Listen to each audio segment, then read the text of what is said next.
Hi everyone, I'm Rick Crawford. Are we all ready to start? Can everyone hear me? Yeah. Excellent. So I'm Rick Crawford. I lead a team at Wood that does computational modeling.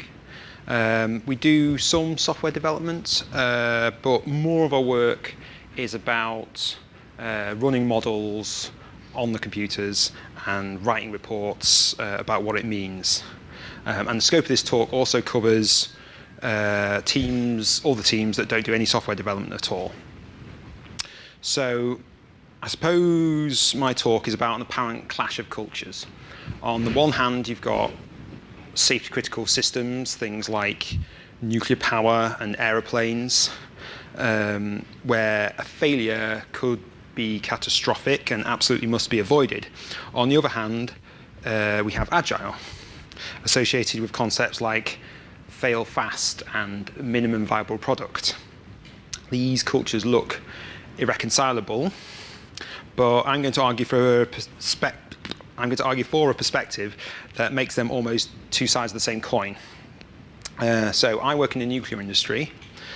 Some of you may have heard that Hunterston Power Station has been offline for an extended period of time because of cracks that were observed in the graphite core. My team runs various computational models investigating the safety of the reactor core with cracks. And this is then fed into what's known as a safety case, a big document that EDF Energy has produced that shows that these cracks do not impair safety of the core. A lot of work went into it. Many teams across multiple suppliers all work together. We believe the case is robust. The Office for Nuclear Regulation is currently assessing it. EDF are hopeful that both reactors will be back online soon. What would it mean to be agile in this context? If we said, yes, cracks in the graphite, here's a minimum solution, let's do it. If it doesn't work, let's fail fast. We'll learn from that. Would that be accepted by the public? Would that be a responsible thing to do? Of course not. That's why we have all this stuff. So many things that you need to do before you can return to power. So many checks that we do on our own work. There's a selection of them up there. But there's also the internal regulator and, of course, the external regulator, the Office for Nuclear Regulation. Can you be agile in this context? I'm going to argue that you can. I will show you how my team and our partners did it. Finally, I will argue that done well, being agile is safer than not being agile.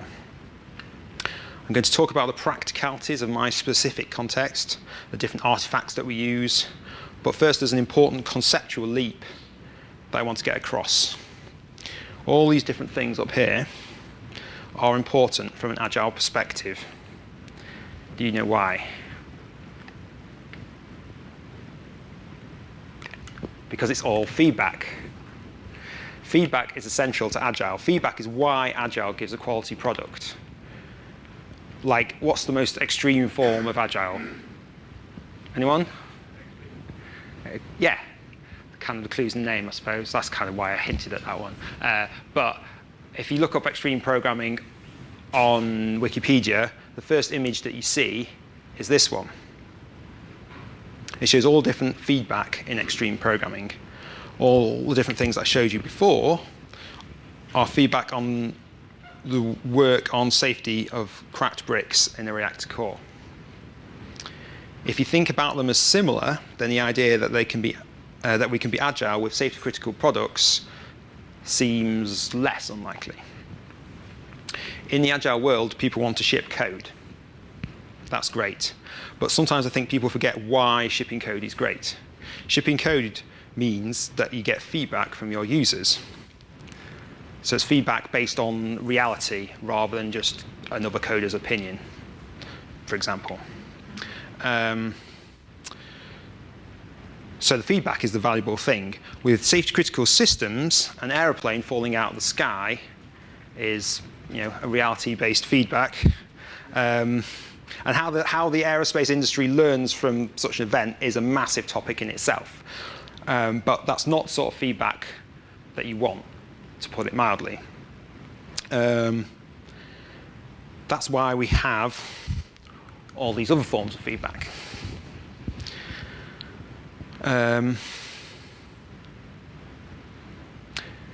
So what do I mean by safety-critical products?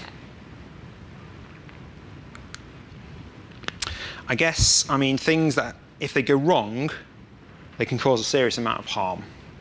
Things like nuclear power, aeroplanes, trains, cars, medical devices. Safety-critical products are normally regulated. The regulator will insist certain things are in place. In the case of the Office for Nuclear Regulation, any inspector has the power to shut down a nuclear site if they are not satisfied that any risk to employers, or employees rather, or the public has been fully dealt with. In my specific context, the main safety-critical product is a safety case. The safety case gives evidence and arguments that show that the reactor will be operated safely.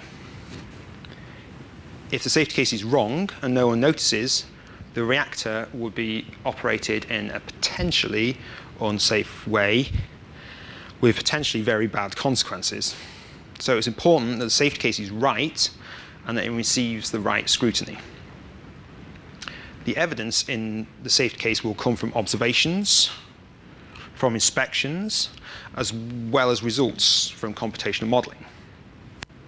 The inspections will involve sticking cameras and measurement equipment into the reactor core, so we can see what's actually happening. This is how we know that we have those cracks in the reactor at Hunterston.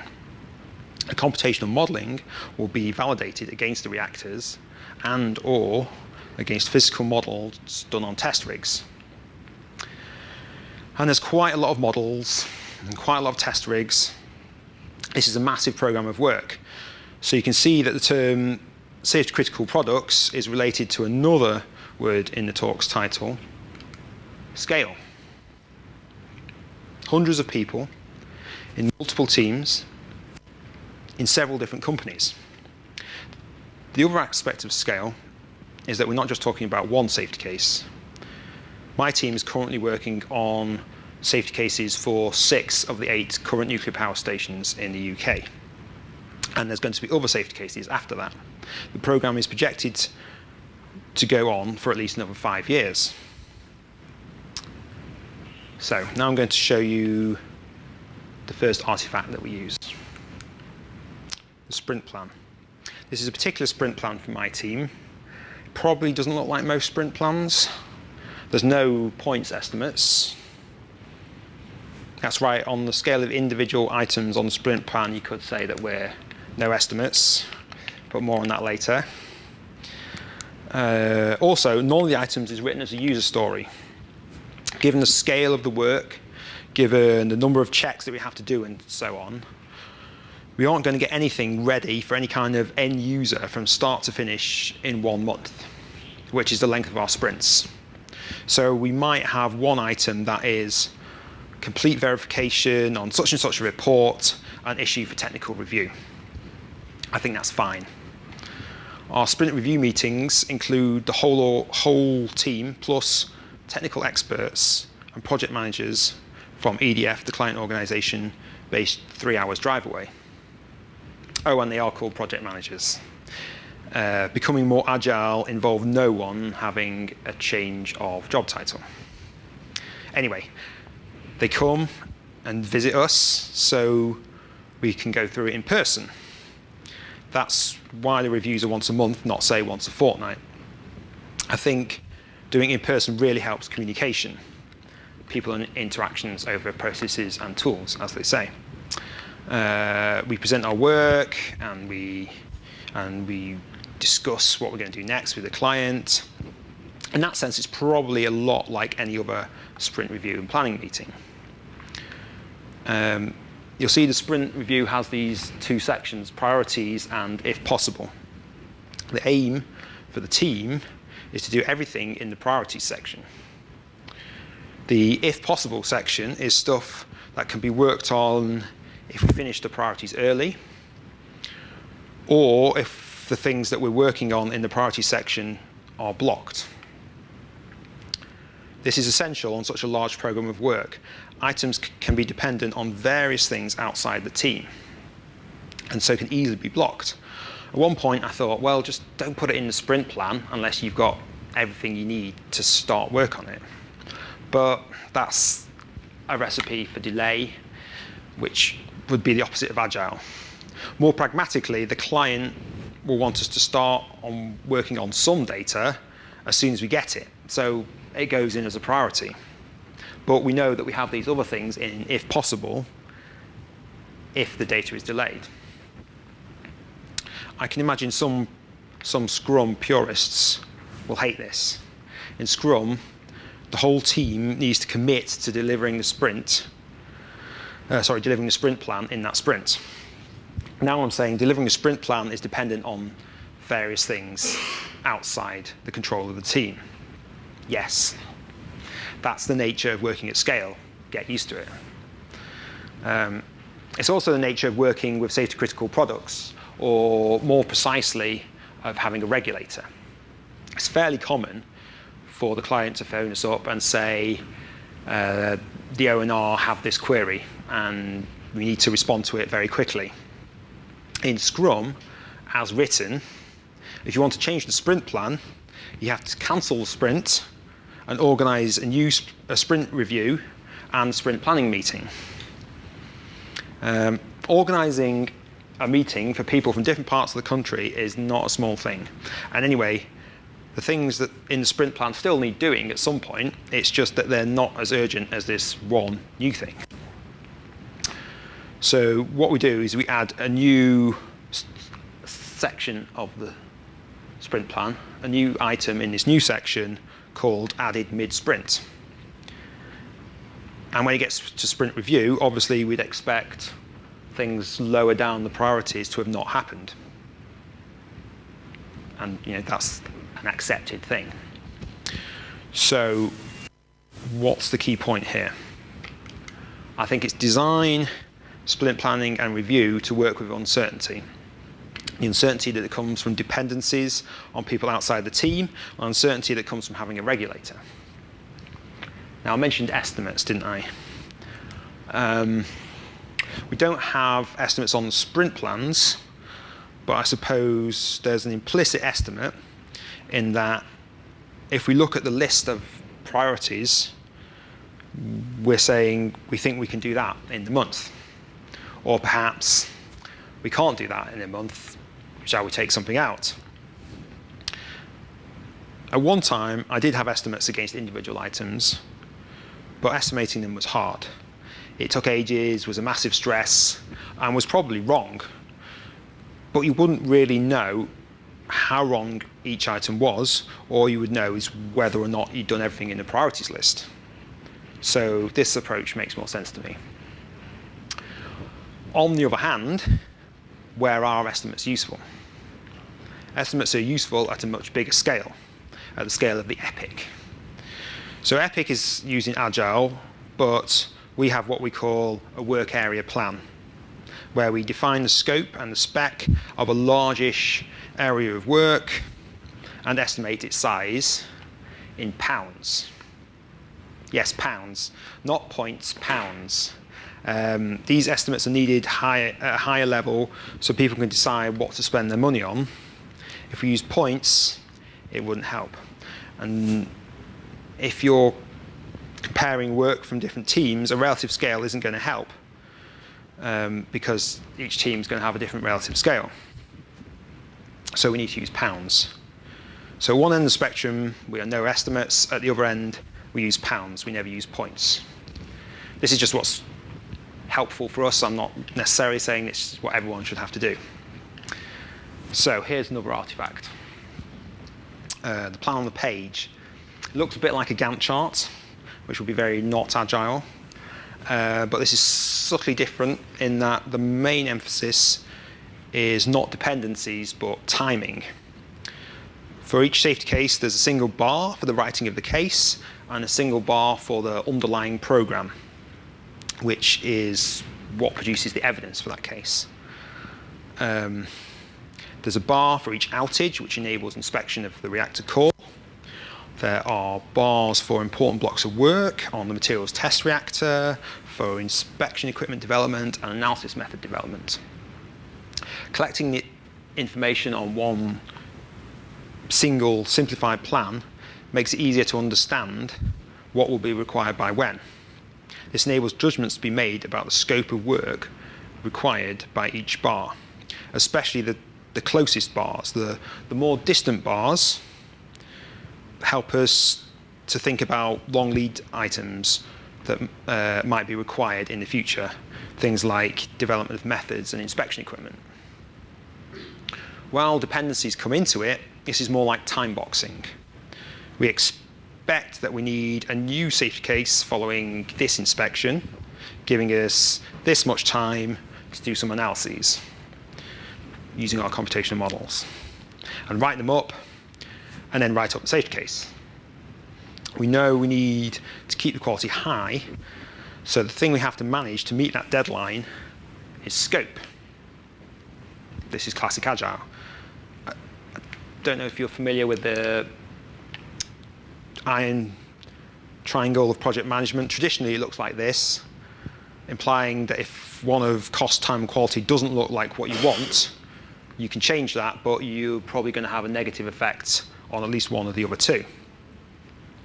There are different versions of this triangle. I prefer to express it like this. Time and cost are seen as closely related. Certainly, we don't want our team size to be going up and down all the time. So time and cost are correlated. Scope is explicitly named. Previously, it was thought of as part of quality. But if we make it separate, it's very useful, especially in a safety context. We want a consistently high quality. But when push comes to shove, we can reduce scope in order to get the safety case in on time. How this works in practice is that if we have an enormous amount of time, we could probably show that all the reactors are going to be safe for many, many more years to come. But by the time those safety cases are in, the stations would have been not generating for quite a few years, and that would be a bad thing. So given the amount of time available, what's the amount of cracking, what are the types of cracking that we're able to show are safe? Let's do that.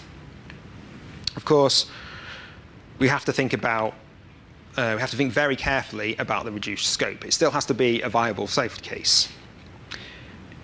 It's just that it might not look as far into the future as we might like. So it only buys us 1 extra year of generation and not 5 extra years of generation. Of course, during that year, we have time to develop a new safety case that will take things further.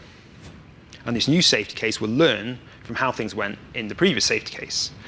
So you can see that in reality, we're getting usable product out there in a relatively short time scale and learning from the feedback. This is Agile, right?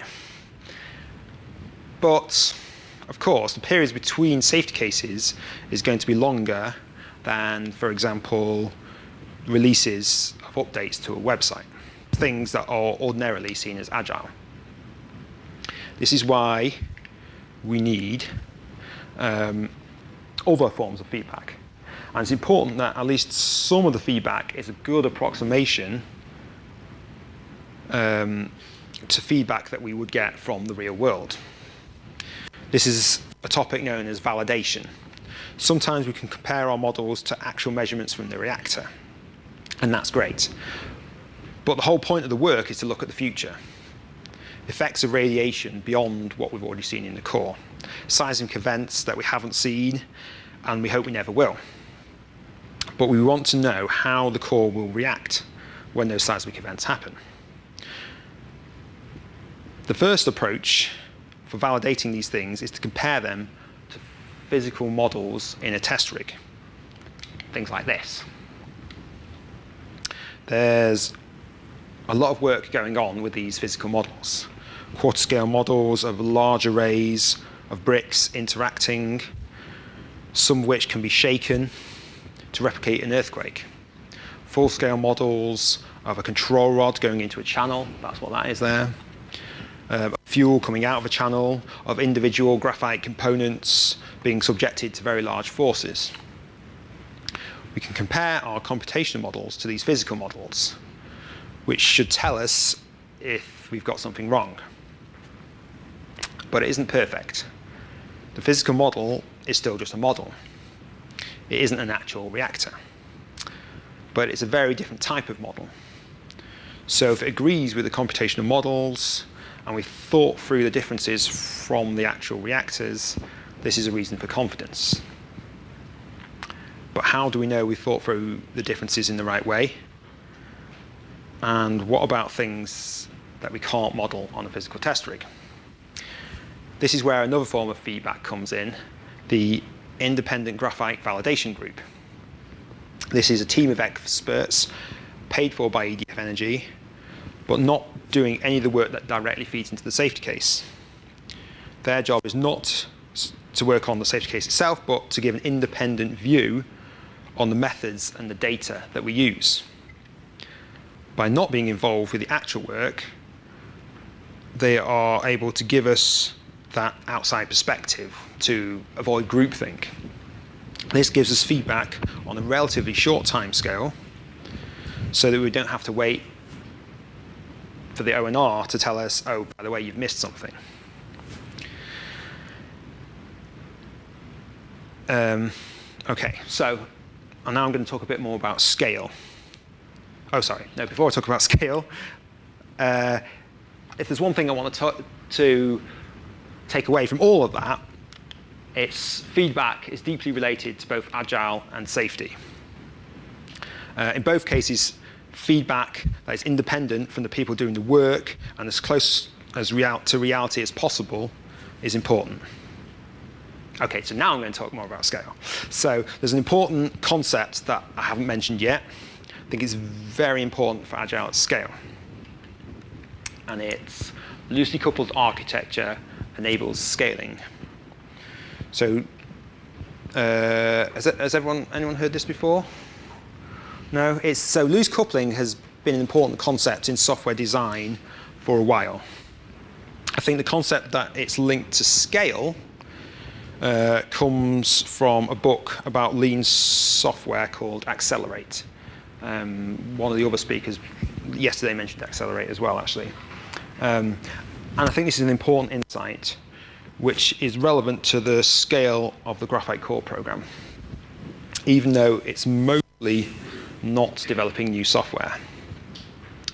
So what does it mean, and what do I mean by loose coupling when I'm not applying it to software design?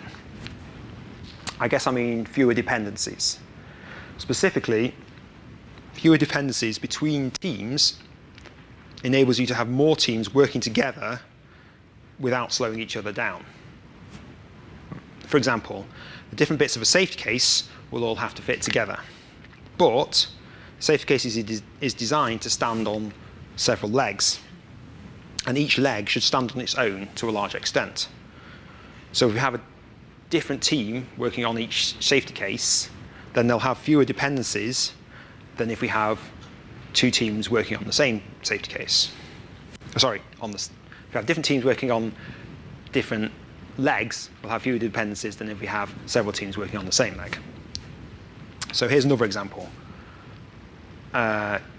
Using a model has a lot of dependencies on the development of that model.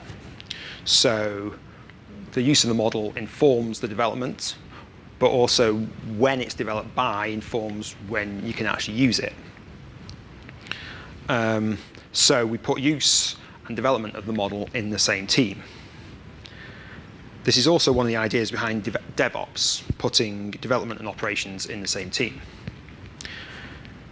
So that's most of what I wanted to say about scale. But what do I mean about, but what about Agile? And what about safety? I think I've shown that feedback means these two are closely related on a deep level. I said at the beginning of the talk that I would talk about being agile, being safer than not being agile. So what's the opposite of agile? Waterfall. How would you make a safety case in a waterfall way? I guess you would go to the regulator and you'd say, write down all the requirements to be convinced that this thing is safe. And then you would get the regulator to sign it. And then if the regulator complains about your safety case, you say, well, look, it ticks all these boxes, it must be fine.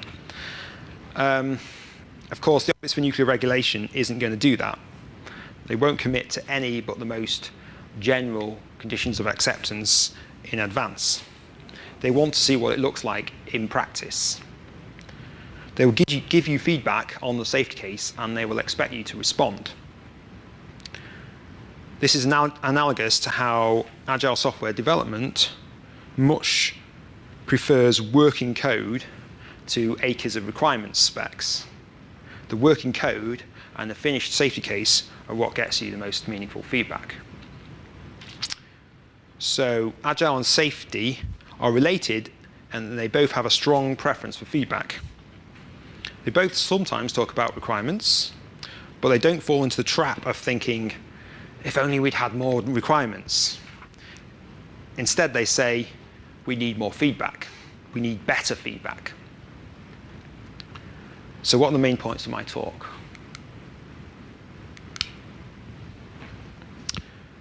With safety-critical products, feedback is even more important than usual. But you don't want to wait for feedback from a catastrophic failure. Treat the regulatory obligations as a form of feedback, but also seek out other feedback before it gets to the point of the regulator telling you you've missed something. This should include feedback that is independent and as close to reality as possible. This is deeply related to Agile. Loosely coupled architecture enables scaling. This concept of loose coupling comes from software design, but I've shown how it relates to the design of a safety case and to organizational design. You can't remove all the dependencies between your teams, but try to make it so there aren't too many. On a day-to-day level, you can design sprint plans to cope with the uncertainty that comes from having a regulator and the uncertainty that comes from those dependencies that are still there. And finally, if you've got all three of those, it should help you put together a course long-term plan focused on time and scope without a whole snake's nest of dependencies underneath. And that's what the plan on the page is all about. So I think that's everything. Thank you very much. Have you got any questions?